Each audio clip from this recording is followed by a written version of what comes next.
Ahoj, vítejte u mého prvního videa. Dneska si povíme něco o autobusech a historii. Budu moc rád za like a odběr na tento kanál, děkuji. A můžeme rovnou začít. První zmínka o autobusech v centrální Evropě byla v roce 1895, kdy byl vyroben první model společnosti Benz & Cia Heinische Gasmotoren, fabrik, sídlící v německém městě Mannheim. Autobus měl kapacitu 8 lidí s řidičem, výkon 5 koní a maximální rychlost 20 km za hodinu. Model Kasbohrer Setra S8 z roku 1951 je významným milníkem v historii autobusové dopravy. Jako jeden z prvních využíval samonosnou karoserii navrženou přímo pro autobus, místo konstrukce na podvozku nákladního vozu. Novinkou bylo také umístění motoru do zadní části vozidla, což přineslo lepší komfort a nižší hlučnost.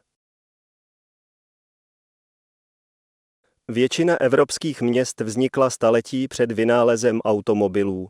Centra měst jsou hustě osídlená, mají úzké křivolaké uličky a nejsou stavěná pro masivní dopravu jako například vlaky. Proto autobusy byly pro Evropu skoro jediná volba. Mezi značky vyrobené v Evropě patří například autobusy MAN, SOR, Iveco, Setra, Solaris, nebo také už dneska nefungující Neoplan a Karosa. Pokud se zaměříme na evropský trh, nejrychlejší tempo růstu v současnosti zažívají značky, které vsadily na masivní přechod k elektromobilitě a alternativním pohonům. Jedna z nejvíce populárních značek v této době je Solaris. Ten jako jeden z prvních vymyslel autobus na vodík, ten zatím není nejvíce populární, protože na to dopravní podniky nebyly připraveni. Někde chybí elektronabíječky nebo právě stanice na vodík. Autobusy Solaris jsou nejvíce populární v Polsku a Česku. Zatímco v Polsku už skoro 25% Solarisů jezdí na elektřinu, u nás v Česku je to podstatně méně. Co si myslíte?